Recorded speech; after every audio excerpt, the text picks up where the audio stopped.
This is the central olfactory pathway. First, we receive olfactory receptor cell either through our nose or our mouth through pharynx. Then it enters olfactory bulb where the convergence of olfactory neuron axon happens. Then the second order neurons send exons through the olfactory tract where it branches and enters many regions of the forebrain, including the olfactory cortex. One we're currently looking at is the pathway of conscious perceptions of smell, which is path from olfactory tubercle to the medial dorsal nucleus of the thalamus and to the orbital frontal cortex. Most important targets are the primitive region of the cerebral cortex called the olfactory cortex and some of its neighboring structure in the temporal lobe, in which does not pass through the olfactory tubercle nor the thalamus. Keep in mind that all other sensory systems first pass information through the thalamus before projecting to the cerebral cortex.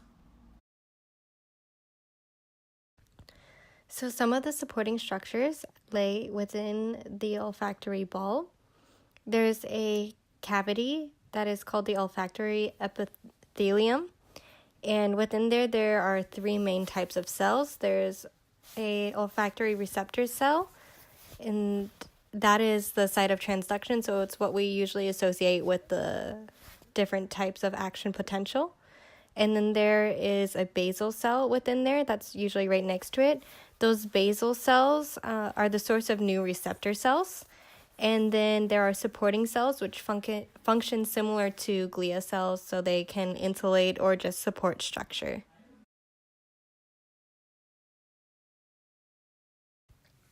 Odors dissolve through the mucus layer that's shown at the bottom of this photo, and that's what odors diffuse through in order to bind to the cilia there.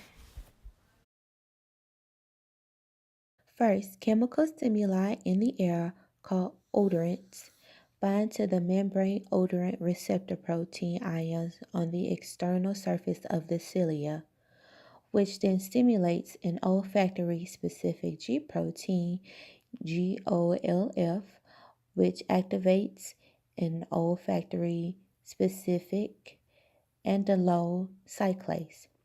The resultant increase in cyclic AMP opens the channels that permit sodium and calcium ion entry, but mostly calcium, which causes depolarization in the neuron.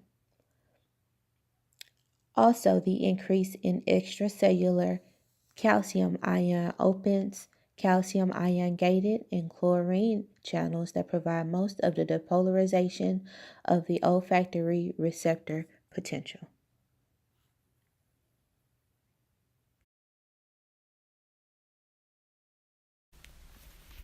Here we have the olfactory epithelium.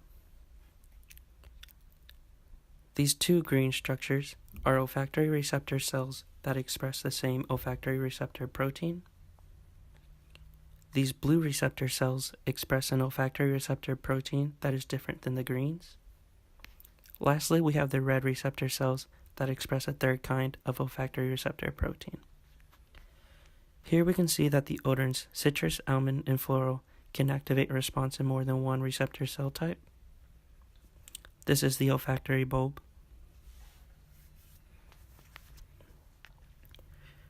The axons of the olfactory receptor cells terminate in the olfactory bulbs in circular regions called glomerulus. These are the periglomerular cells, and they exist between the glomeruli. These are the mitral cells, and they send the information to the brain. The periglomerular cells are able to communicate with the neighboring mitral cells by performing lateral inhibitions on the mitral cells that do not associate with a strongly activated receptor cell. By doing this, it increases our sensitivity to a certain odorant.